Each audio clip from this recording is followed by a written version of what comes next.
dot up in the left corner when it starts. Sometimes it takes a second. That was easy. It's already recording.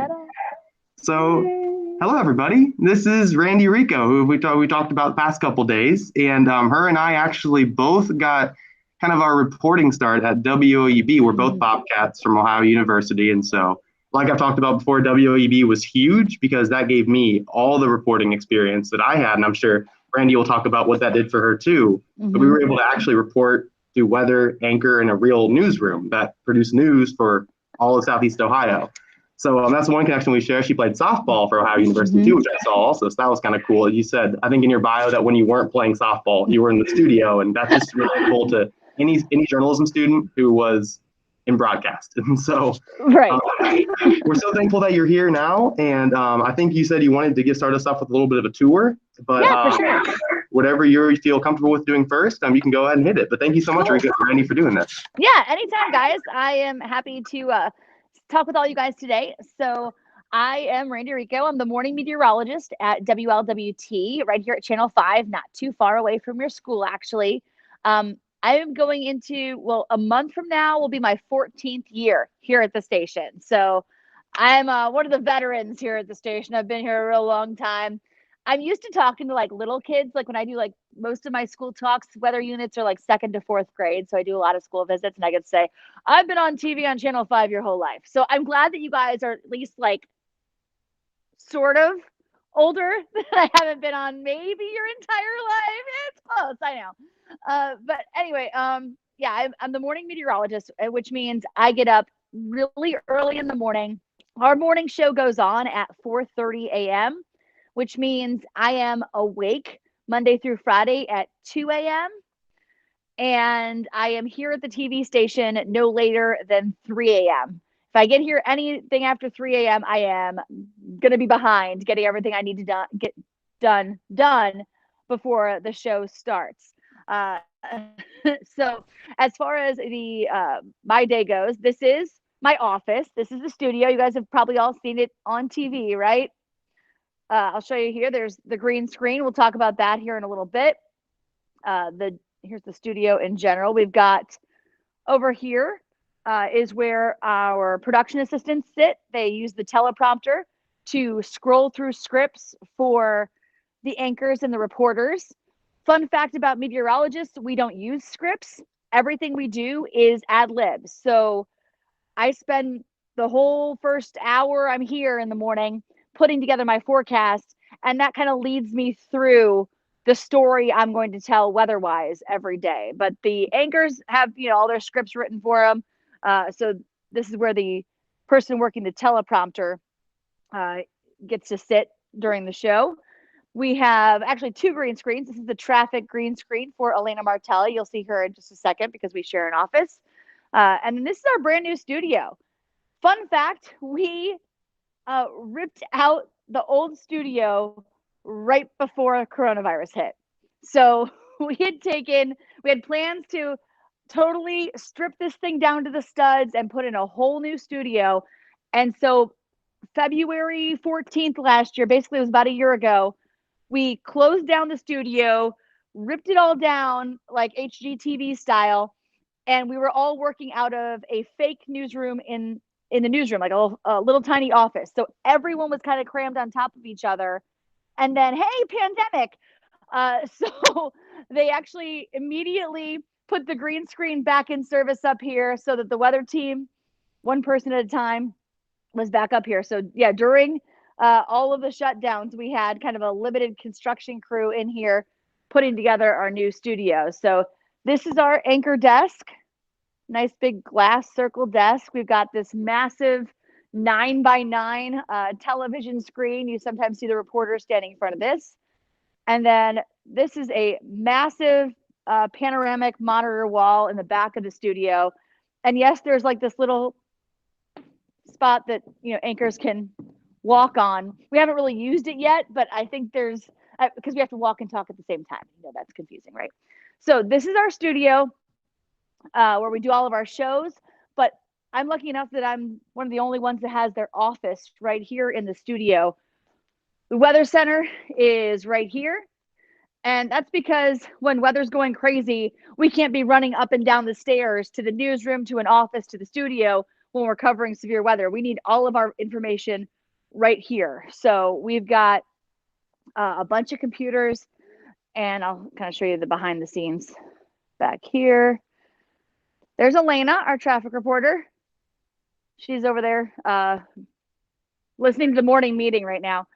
So let's rewind the clock and pretend it is 3 a.m. This is where, when I come into the station, the first thing I'll do is check out if I have any forecast notes from Kevin Robinson, the chief, from last night. We leave each other little notes or emails or texts just to see if we're thinking about changing anything with the forecast, what the general forecast trends are. So this is the sheet that I fill out every morning when I come in.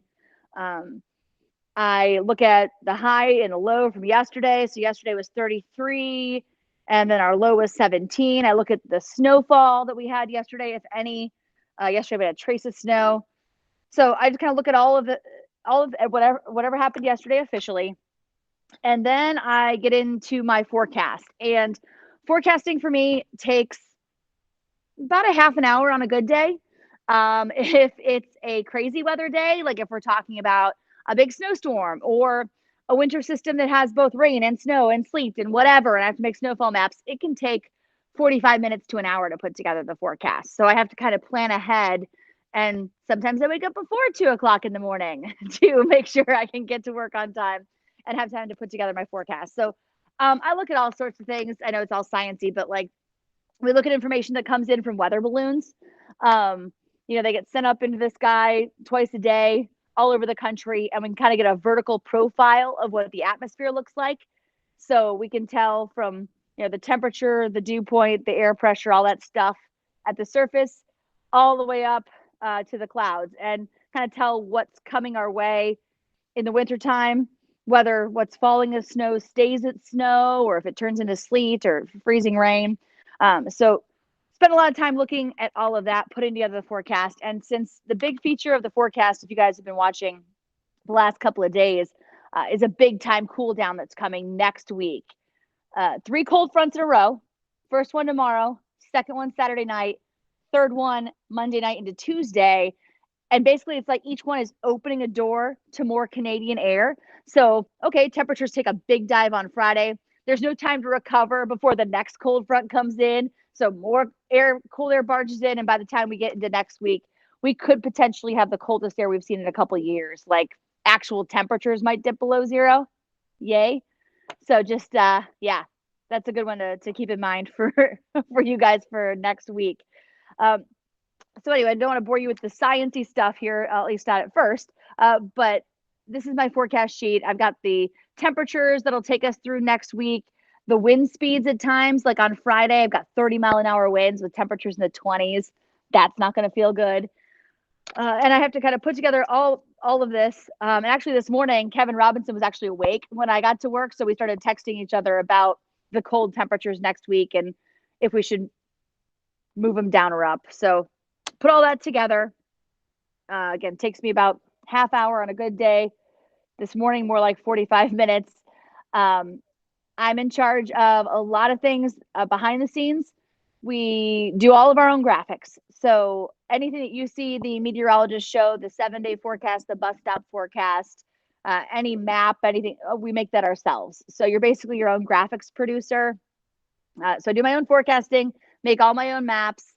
I update the website and the app, and I do weather for 4 different radio stations in town.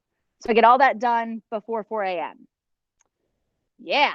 And then you guys are still drilling on your pillows, and I've done like all of that. About 4:15 is when I go run into the green room and do my own hair and makeup. We all wear makeup, the guys, the girls, doesn't matter. We don't have a person who does that. I was lucky enough to be on the Today Show one day in 2015 in October. That's the only time I've ever had my hair and makeup professionally done for television, because the Today Show has those people. The rest of us don't. We're on our own. So it's funny too, because the pre-pandemic, they would have like a makeup consultant come in and like, they'd do your makeup and they'd tell you what to wear, whatever. The lady would take an hour to do my makeup on my face. I'm like, I have 15 minutes. I do my hair and my makeup in 15 minutes. So she'd be like, oh, well then you do good for that then. I'm like, thanks. Yeah, that's the time. I'm not waking up at midnight so that I can do an hour worth of makeup. Not happening. We also pick out our own clothing. It used to be that you would get like a clothing allowance back in the day, like it was part of your contract or whatever, but they don't do that anymore. Now, you pick out your own clothes. So when you get a tweet or an email saying that dress was ugly, you should fire your stylist. I'm like, it's me. I like the dress. I bought it with my own money, but thanks. So that's all before we go on the air at 4:30 in the morning. So 4:30, we start the show. I write my own headlines, so I have to have those in. The little ticker at the bottom of the screen that sometimes you can see the 7-day on, I put that all in. All of that happens before 4:30 in the morning. And then we do 2.5 hours worth of news. So for weather, I have I hit every 5 minutes, it seems, right? There, I do a headline, first weather, there's another one at the bottom. It seems like I'm up on the show all the time. But if you think about it, when people wake up in the morning, the one thing you really want to know about is if the weather's going to impact your day, right? I mean, I know a lot of us have been learning from home and working from home, so you haven't really been haven't had to leave the house, but in a normal world, we leave the house. And even that could impact, whether your pizza delivery guy can get to your house later, right? So all of these things are important. So I do the weather about every 5 minutes for 2.5 hours. And I try not to repeat the same graphics within an hour's time. People have different schedules in the morning. Some people can turn on the TV for 15 minutes. There are people that turn it on at 4:30 in the morning and watch the whole thing. But I feel like most of us are, if you have 2.5 hours to watch morning television, you should sleep a little bit longer. That's my opinion. But I try to make sure that my graphics don't repeat themselves. The information obviously is somewhat repetitive because the forecast isn't different, but I try to show it in different ways. So an evening sports forecast, the bus stop forecast, or looking ahead at the weekend, or this time, talking about the snowfall for the season. I mean, the coldest day we've had so far this winter was Christmas Day, 18 for a high, 11 for a low. So we should have that beat next week. All of those are just ways to kind of twist the information a little bit to make it seem fresh, even though it's the same general forecast, every 5 minutes for a whole hour or whatever, 2.5. Everything we do, again, is ad lib. So you turn on the camera and I talk. That wasn't always the case. We were talking about back at Ohio University, which is where I went to school. I was a broadcast news major and a meteorology minor. I actually thought I wanted to be a sideline reporter, like for the NFL or the MLB. That was kind of my goal when I went to college. And then I really fell in love with the science and the kind of competitive nature of forecasting, because every single day is a competition. You want to have the most accurate forecast. You want to like watch what's coming in and nail that, timing of a storm or how much snowfall. And so that kind of sparked the competitive nature of me. And I always thought science was cool. So I switched over to meteorology and actually had to take grad school for meteorology as well. But at OU, you're learning, right? Which is awesome. They do 2 newscasts a day. They do a noon and then like a 6 o'clock in the evening. And you can get your reps and you can make mistakes, because we are all going to make mistakes when you start out. When I'm glad that YouTube did not exist when I was in college and when I was at my very first job, because I absolutely messed up on a regular basis, right? You're brand new, you're on live TV, you're going to fumble your words. My very first job after college was in Mississippi. I got my job offer actually 2 weeks before graduation. So I was lucky to have a job when I graduated. I moved down to Mississippi, having never been to the South before, ever. Totally different weather, totally different culture. And I was basically a fast talking Yankee because when I get nervous, I talk fast. So those first days on air, I probably went through a 3.5 minute weathercast in about 90 seconds. I buzzed through that sucker because I was so nervous with the camera on me. But within the first week, I probably did more weathercasts on that morning show in Columbus, Mississippi than I had, through my senior year of college because you're doing weather in 5 minutes, 5 days a week, all morning long. And eventually you just kind of settle in. My speed talking went away. I didn't have to like take a deep breath before I went on the air. And now shove a camera in my face and I will just start talking for as long as possible. So that's what we do. So I went to OU. My first job was in Mississippi. I was there for about a year and a half.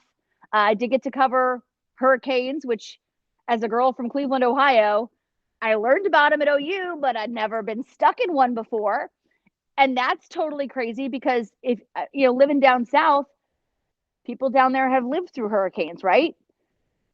I had read about them in books. I had, seen video. I had seen pictures, but I'd never, been standing outside trying to have a microphone in my hand and make sense of the words coming out of my mouth while you're getting pelted with raindrops at 70 miles an hour. It's basically like if you were to try to get out a coherent thought while sticking your head out of the window of the car in a rainstorm. It's not easy to do. Like that's the closest I can compare it to if you haven't actually had to do that.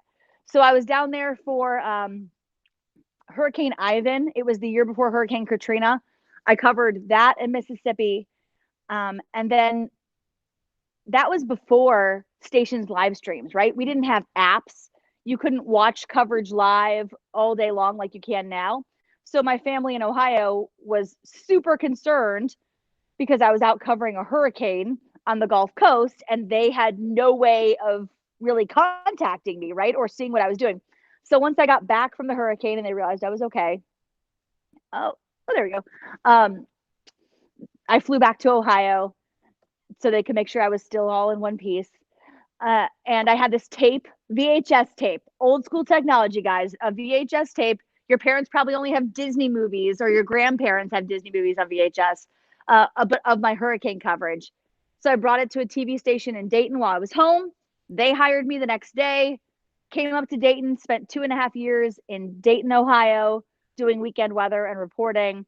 And then I've been here again for 14 years. So yeah, the TV world's weird. You kind of have to start out somewhere, typically in a small market. So that's why I was in Mississippi.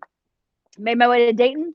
Now I'm here in Cincinnati, and I found myself a nice home with the people here. I love my job. I think it's super fun, and I think the weather here, it keeps it interesting, right? Like we have it all. Sometimes in 24 hours, we'll go from summer to spring to fall to winter. So I get to use all my forecasting skills in a city that has everything. It's just I'm just really happy that I've found a place that I'm settled in at. Yeah, so that's kind of a synopsis of what I do on a daily basis and how I got here. And of course, now my phone is telling me that my battery is low. So give me a second as I grab a charger. But I will be, I'll tell you guys about anything you want to know, Q&A style. One of the bigger events that we covered recently, I guess it seems recently, but I guess everything's kind of meshed together in the last year or so. The tornadoes that happened Memorial Day weekend in Dayton, Ohio. That was 2019. Watch me as I find a plug here in the corner of the studio. Ta-da. Hey, now I'm plugged in. Okay, so yeah, I got to cover tornadoes in Dayton. Basically, you guys thought my schedule's weird on a normal day, right? 2 a.m. till about 11 a.m. is when I normally work. Well, it was Memorial Day. I'd gone to sleep a little bit late for me, about 9 p.m. At 11 p.m., my phone rang, and it was the station boss saying, "Get in your car and drive to Dayton. There's a tornado." I looked at my radar app on my phone, and actually I saw the tornado signature going right past the exit that I used to live at when I worked in Dayton. So I knew the area very well, and I was actually on the ground before the sun came up, like going through the streets full of debris with the people who had just had their houses and their apartments knocked over. So we did a full straight morning full of coverage. Some of the people actually let me in their homes and we kind of walked through the house together. So I was able to tell some very interesting storm stories and use my reporter skills that I gained back in college, as well as my meteorology skills kind of together to see that firsthand and bring it to viewers here in Cincinnati. So that was one of the bigger events that I've covered. All right, now that I'm over here and I'm plugged into the wall, I could answer some of your questions while we have some time here. I'm going to grab my chair though, so give me a second.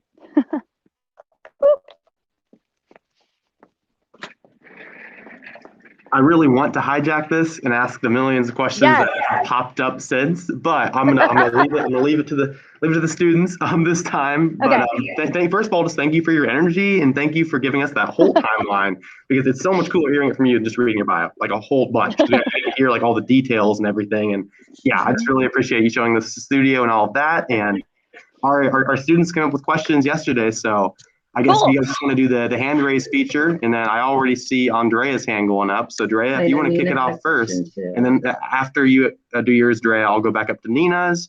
And so yeah, Drea, you want to kick us off real quick? What inspired you to become a meteorologist? Yeah, that's a great question. What inspired me to be a meteorologist? I said initially I wanted to be a sports reporter, but I've always been interested in the weather. When I was a little kid, I grew up in Cleveland. And if you guys know anything about the difference between weather in Northeast Ohio versus Southwest Ohio, I grew up in the snow belt, which is basically right where lake effect snow just, you guys hear, Buffalo gets a ton of snow. The east side of Cleveland gets hammered with snow. So when I was in like third or fourth grade, we had a meteorologist come to town to our elementary school and gave a talk. And I raised my hand and I was like, hey, my question. How do you get a snow day? Which, that's kind of that's the goal, right? For any little kid is a snow day. So he explained to me, lake effect snow, these cold winds come out of Canada. And when Lake Erie isn't frozen over, all that water vapor goes up into the clouds and it's like a super wet sponge. And then it gets over the land and it basically squeezes all of it out as snow over top of your hometown. And I was like, whoa, that's amazing. So I would watch, the weather people and hope for a snow day. And once I got to college, I was into meteorology as well. So yeah, I just really enjoyed the science of it. Also, this sucker, the green screen, super duper fun. Yeah, I got to do an internship at a TV station in Cleveland, and I was a sports/weather intern because they let me do both. And sports was super fun. I really enjoyed covering the sports, but I also enjoyed being able to do whatever I wanted in front of the green screen. And, I know you guys have some experience with your own. So if you want me to talk about it, I will. But yeah, I kind of fell in love with the green screen and the fact that weather, sometimes it's super important, but sometimes you can also use your personality on a day where the weather's kind of boring. So that's where I kind of found myself on a path into the weather. Yeah, you were probably noticing Kenyon's green screen that he got. He was really excited about it the other day. As soon as I saw it, I was like, oh, well, I know someone who already knows all about the green screen right there. Yes. Yeah. My kids actually, I have a portable one at home, and the kids the last couple of days somehow are like really into it. So my first and second grader have been making their own little weather videos in the living room. I love that so much. Yeah. See, Nina, I did see that you typed a question in the chat, so I'll let you go next if you wanted to say it. I saw your hand up. So Carlina? How do you predict the weather? Like, is there someone at your building who has like the machines and stuff and they predict it and tell you, or do you like get your information from like somebody somewhere else? No, it's all me. Yeah, I do all my own forecasting. So I went to Ohio University. I got my meteorology training. So we don't rely on anyone else. Everything you see on air is coming from me. Every morning I look at the information. Pardon me, guys. We've got our IT teams coming in, it looks like. Whoop. So yeah, every morning I look at all the information that comes in from the weather models. I look at trends that are happening with our temperatures. I look at the information from the weather balloons. I look at surface maps. and just kind of see what's coming our way and put together my forecast. So, yeah, it's all us. You know, it's weird because meteorology is a strange. It's gone through some evolutions. Like back when TV meteorologists first were a thing, like back when your grandparents were little, all meteorologists on TV were military trained because those were really the only meteorologists, right? People who were trained in the military. So that's great, but they would be on TV and they would be so scientific and so serious that it wasn't easily relaying the science to people at home. Then there was like this huge backlash where they're like, well, we don't want the super, you know, military delivery. So they would basically just rip a National Weather Service forecast and give it to somebody who didn't have any weather training. They called them weather bunnies at the time. And they would just read the weather and not really have any idea what the heck they were saying. Obviously, over the decades, you have to have both now. You have to know your stuff, know why the weather is changing, know how to forecast it, know how to deliver it, and also be able to communicate it properly to people at home without talking over their heads all the time. So, yeah, so I do all my forecasting myself. So anything I say is what I actually think is going to happen. It is. Actually, mine fits in. Can I ask that? Go for it, Miss Staley. So, yes, sorry, we're echoing over here.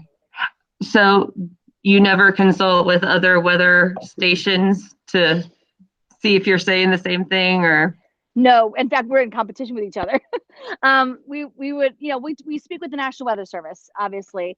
There's actually a National Weather Service chat that we have up all the time so that we can discuss things with them and what the National Weather Service forecast is going to be, because they're the ones who issue winter storm warnings or blizzard warnings or tornado warnings. Those have to come from the government. So they come from the National Weather Service.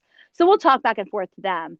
But I only would consult with the other meteorologists in my station if I am kind of wondering about what to do with the forecast. So Allison Rogers, Kevin Robinson, Cameron Harden, Steve Norris, we all have a group chat and we get weather geeky sometimes. And, you know, if something big is happening in a different part of the country, but the only other people I consult with are, you know, typically the people at my station, though I do have obviously meteorologist friends around the country, and we'll chat occasionally about different storms and different systems if we have any questions, but that's, yeah, how we do it. Good. Michael, I think I saw your little icon up next. If you want to go for it. yeah, I get to cut mine. So when you're predicting the weather, there's always that chance that you would predict it wrong, right? Oh yeah. So do you ever get criticized by people for predicting it wrong? Like say they were going to go out because they thought it was sunny, but then it ends up being really cold? All the time. Yeah.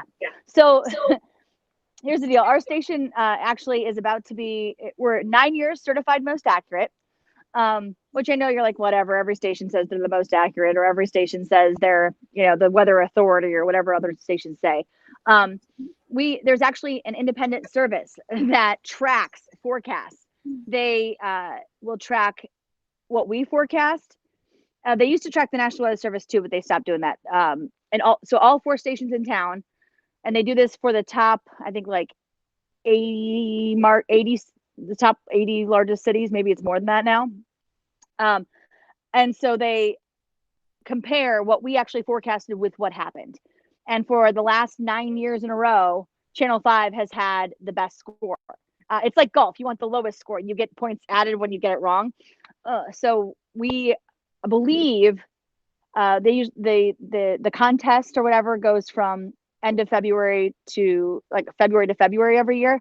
So we're coming into February. So right now we think we're in the lead for the 10th year in a row.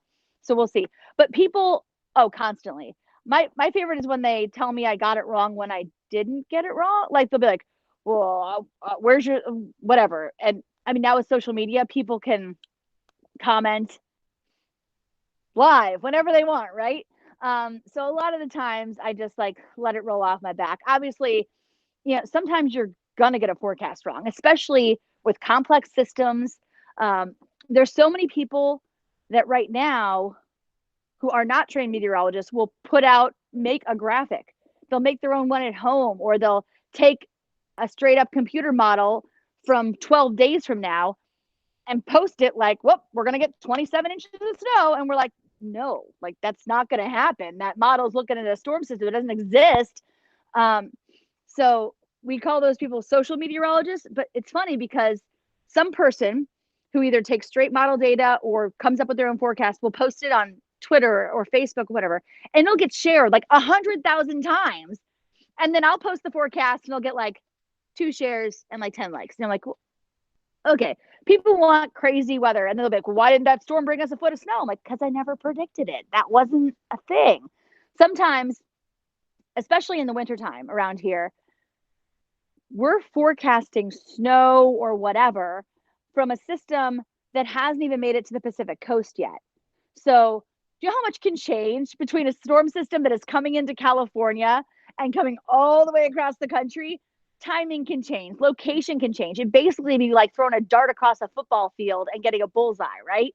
So when people post crazy forecast models from days and days and days and days out, you're like, so much can change, peeps. Like, chillax for a second.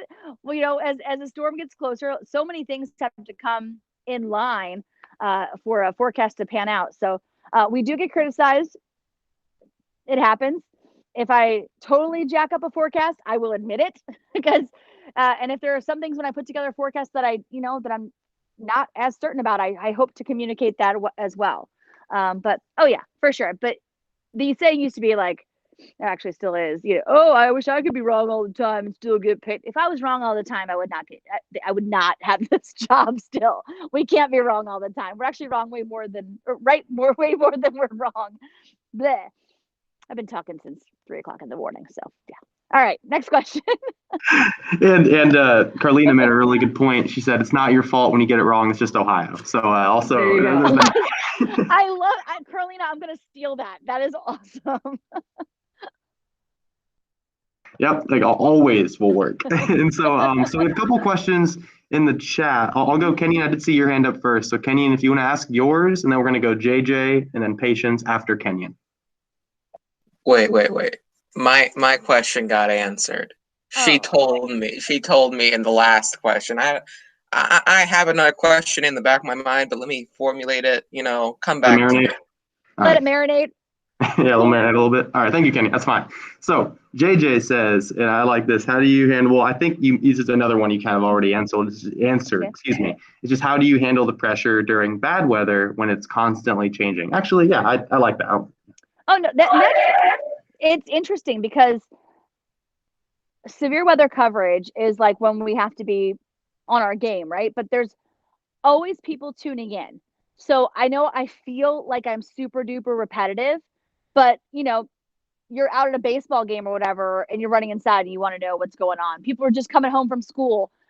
You have to constantly repeat the information, right? It's just like breaking news coverage, but it's weather. And we've had a whole lot of breaking news coverage in the last couple of months. So as far as the weather goes, a lot of it is just confidence gained over time. My first station when I was in Mississippi, they were happy, obviously, to have a new meteorologist after having an opening for a while. So a couple of the other meteorologists left on vacation, and I was left during my first tornado outbreak by myself. Brand new out of college, hadn't memorized what county was what. And in Mississippi, they have some names that are just like around here. There are names of cities that are pronounced not the way they look, right? So yeah, it's Octibahawk. Oh gosh, I can't even say it now. But I am certain that I absolutely butchered county and town names, and I wasn't confident because it was my first time, and I was basically thrown to the lions on that one. All of a sudden, being on there for 3 hours straight during tornadoes touching down is, like exhausting. And I'm pretty sure I cried when I got off the air. Like it was a lot. Now, being the seasoned veteran that I am, it's just kind of like you go into a zone and all of a sudden 3 hours has passed and you've been tracking a storm. And we've got so much cool technology now. And the fact that we have social media and cameras everywhere, it actually helps so much to tell the story and actually get confirmation from the ground versus we're just looking at this radar, and here's what this spin means. This is what this velocity means. So yeah, it takes a lot of time, experience, and the confidence with your tracking tools to be able to properly get the words out in a calm manner. I think sometimes there are people who get hyped up and intense. We try to like keep it calm because you're trying to keep people at home from freaking out. You know what I mean? Like most of the time it's to keep you prepared, not to scare you for the next storm or the storm that's coming your way. We want to give you the information you need so you know what to do to stay safe. And I feel like sometimes it's very repetitive because you guys learned in second grade what to do during a tornado. But when all of a sudden the meteorologist on TV is calling out your town's name, you're like, whoa. But it's hard to process. I'll go back into the files from second grade and go, okay, am I supposed to go where? So severe weather is a whole other thing. But over the years, you just gain more confidence and really knowing your tools and your team, you can get through 5 hours of coverage with a bottle of water. It can be a lot sometimes. Luckily, we've got a really great team here and we can do some pretty decent storm coverage. Yeah, and I can relate to talking about the county names in Ohio. I think back to WLEB, like Chansey and it was a Meigs County. It was, oh my gosh, pronouncing counties. Being in Athens County, you had to be prepared for that because all the towns around there were pronounced different than how they looked. But oh yeah. But yeah, and on top of that, so going back to that first crazy day in Mississippi, and then from WLEB to that, patients have the question. So did you just go straight from training to your job, or were there things in between you had to do? Mm-hmm. Yeah, so I basically went straight from graduating college, packed everything I owned into my 1992 Saturn, and I drove 16 hours south to Mississippi. Got trained in a week on the computer, all the graphics, all the radar stuff, and then was set free on the morning show. So I know there's a steep learning curve at first on this one.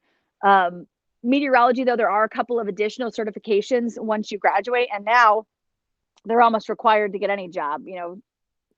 Oh goodness, I graduated 18 years ago from college, so then you could get on TV before you had your certifications, but now they're almost required. So I had to take additional graduate coursework, and I had to take 2 tests to prove that you know what you're talking about.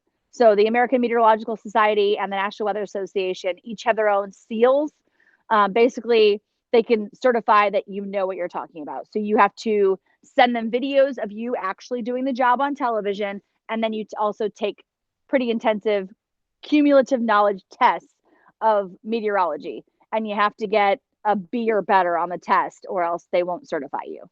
So I was working on TV and then also, studying for my tests and submitting all those things to get my official certifications. And you still have to keep them up. The education continues. So I go to professional conferences. I actually got to present 2 summers ago at the National Weather Association conference about power plant snow. It's a super cool phenomena. It happens around here in the wintertime, especially when we have really cold air. Like when you drive by an industrial area and you see the steam coming out of we say smokestacks, but it's the steam. Well, if there's an inversion in the atmosphere, which basically means, hot air rises, but if there's a warm layer in the atmosphere, it traps. You can't go anywhere, right? So you have this extra water vapor from a Duke Energy plant or, a canning facility along the Ohio, whatever it is. You have all this extra water vapor and it has nowhere to go.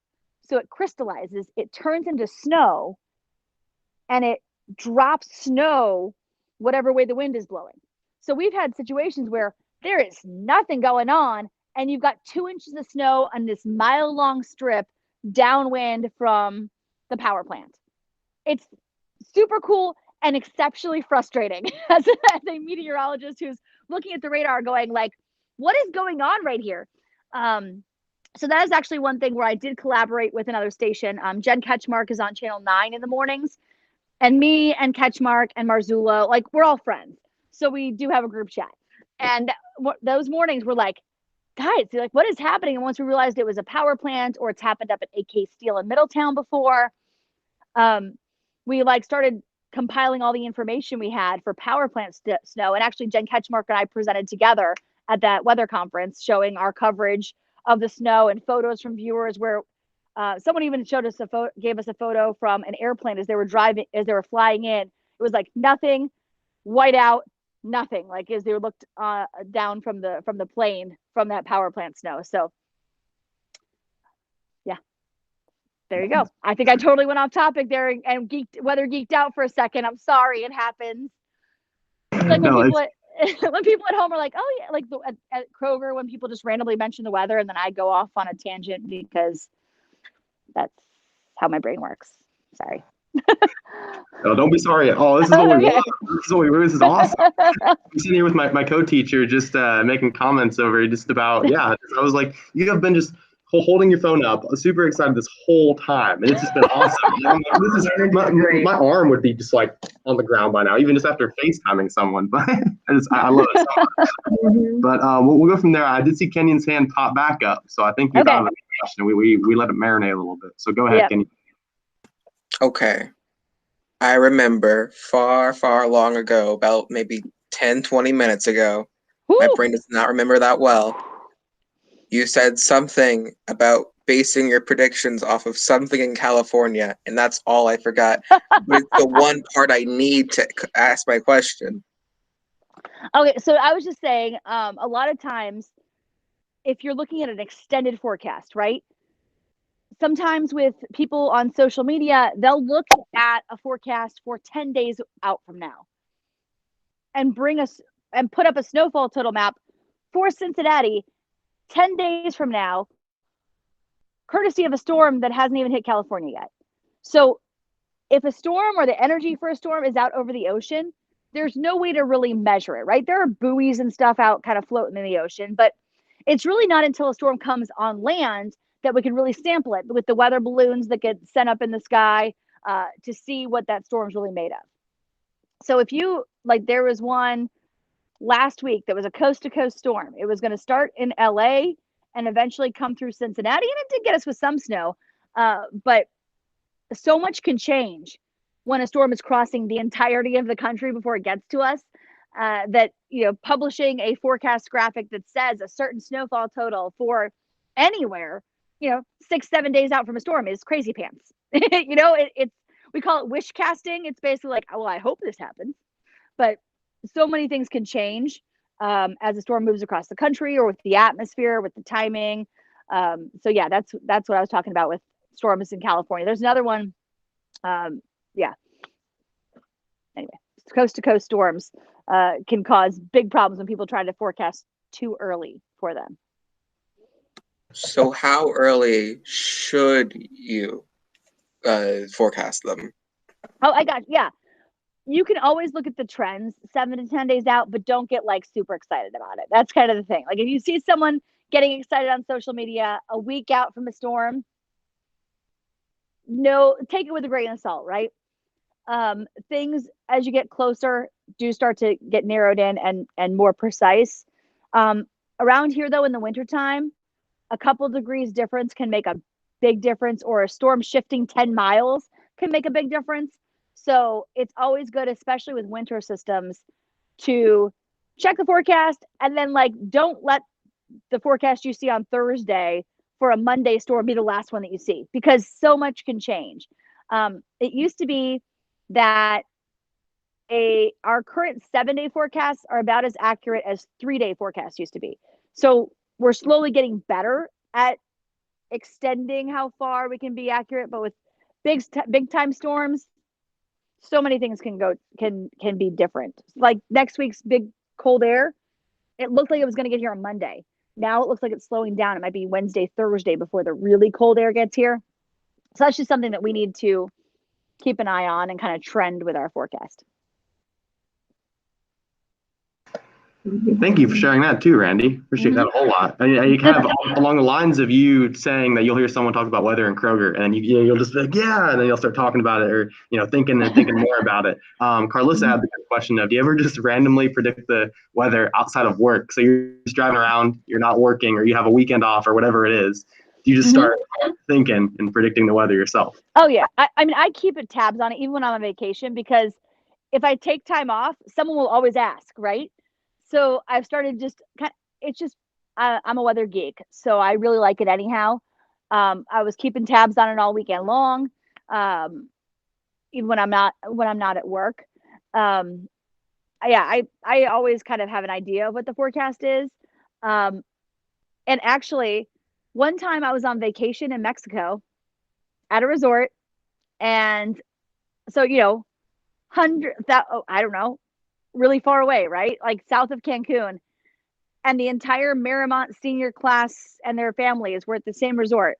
So they were like every day, so Randy, what's the weather? And I'm like, oh, so, luckily it was a resort in Cancun. It's hot again today. You're welcome, but I always try to have the forecast ready for wherever I am. And, I've got family all over the country. My sister lives in Wisconsin. My dad lives in Cleveland. My brother lives in Tampa. So I feel like I have to be kind of the weather authority for all of them, and my mom was in New Hampshire. So I always have my eyes on any sort of crazy weather that would be headed to any of their directions. Hurricanes for my brother, winter storms for my sister and my dad and my mom. So yeah.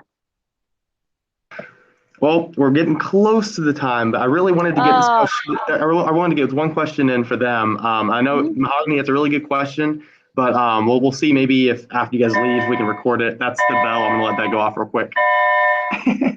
But I think one last question would just be tips you have for these guys, here. If they're like, wow, now I want to be a meteorologist, what are their immediate next steps? What should they start doing now to make that happen? Yeah, so meteorology in general is a whole lot of math and science. So you may be like, math, whatever, but all of the equations that go into what's happening, when snowflakes fall from the sky, it's a lot of physics, it's a lot of calculus. So hopefully you like math. There is a lot of more math involved in weather than you ever would think. So pay attention to your math and your science, and also your communication. Like English is important, right? Because you have to know your stuff, and then you have to be able to relay it to people on television. So if you're interested in it, there are so many different ways that you can follow meteorologists on Twitter or whatever you do. There are different student organizations you can get involved in.